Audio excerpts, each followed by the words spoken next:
بسم الله الرحمن الرحيم.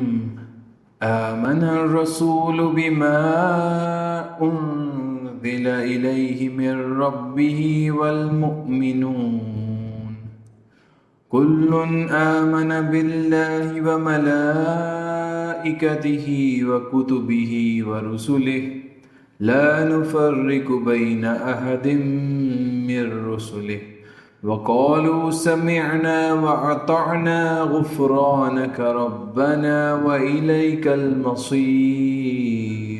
لا يكلف الله نفسا إلا وسعها لها ما كسبت وعليها ما اكتسبت ربنا لا تؤاخذنا إن نسينا أو أخطأنا ربنا ولا تحمل علينا إصرا كما حملته على الذين من قبلنا ربنا ولا تحملنا ما لا طاقة لنا به واعف عنا واغفر لنا وارحمنا أنت مولانا فانصرنا على القوم الكافرين.